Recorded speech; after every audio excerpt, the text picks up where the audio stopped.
Hola muchachos, hola muchachas, bienvenidos a mi canal de YouTube, se llama Hola Justin. El día de hoy vamos a hablar acerca de 5 recursos y podemos utilizar cada día para mejorar nuestras habilidades y nuestros niveles del español. Hi everybody, welcome to my channel. My name is Justin. I have been studying Spanish for about 2.5 years now.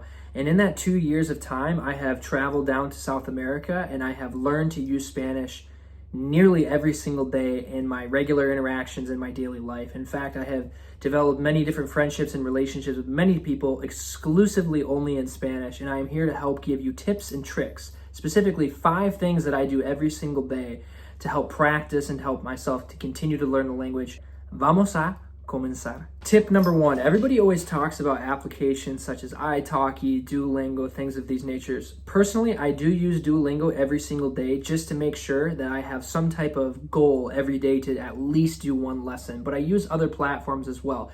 The one that I want to specifically mention that has helped me a lot, that is an application that you can use on your phone daily, is called HelloTalk. It is essentially a language exchange platform that is free for the most part, but also has a paid part. And you can communicate with many different people from all over the world via text messaging, via voice, or via video, and it's free. I specifically use this every single day to have several different conversations with many different people with many different accents in the Latin American world that speak Spanish. Tip number 2, it is so important to listen. I cannot stress that enough.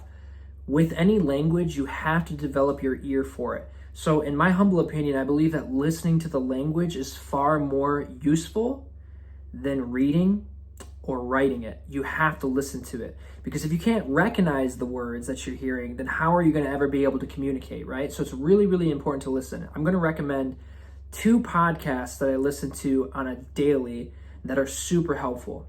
I'll have these all linked down in the description. The first one that I like to listen to a lot is called Conversaciones en Español y otras lenguas con Joel Zárate.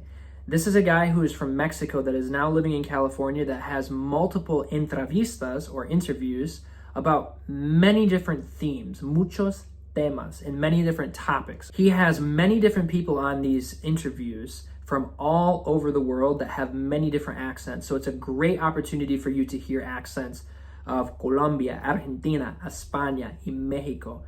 All the different places like that. The second podcast series that I really like to listen to, which are much smaller episodes, which are much manageable to listen to if you have a really, really busy schedule, is called Chill Spanish Listening Practice.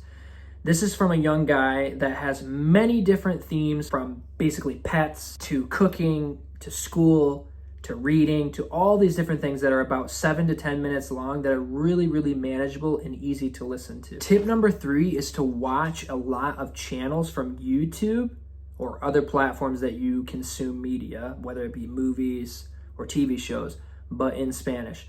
The reason why I like to watch YouTubers in Spanish is I find that I get to hear true representations of accents.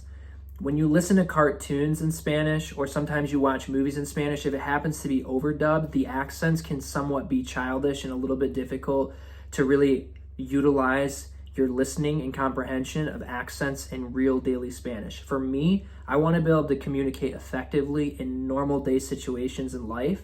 And when I'm only watching movies or cartoons, I find that it's too scripted. So when I watch podcasts or watch the news in Spanish, you get to hear true representation of regular conversations, y tú puedes escuchar y puedes utilizar tus orejas para escuchar conversaciones reales en tiempo real.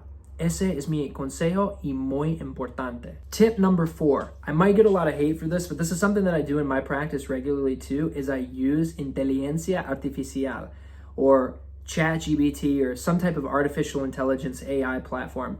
In fact, it's really kind of entertaining and fun. Whenever you're bored, just go on ChatGPT and say, hey, can I have a conversation with you in Spanish? This will help you with your writing and it'll help with your grammar.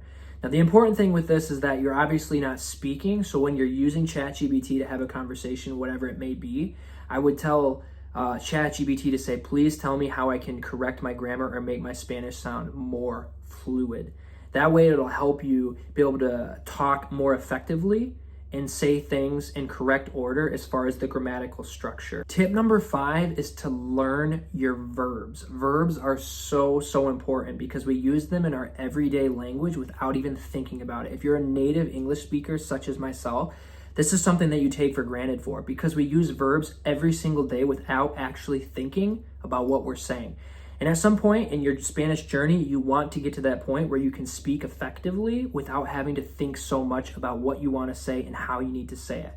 So thinking about verbs and learning your verbs are so important because even if you're not sure what's going on in a conversation, if you can pick out what verb is being used or the action of the verb, you can figure out circular reasoning based on the verb. In the future, I'm going to make a separate video about the 50 most important verbs to learn in Spanish. Those are verbs like beber, tomar, correr, dormir, bañarse, cepillarse.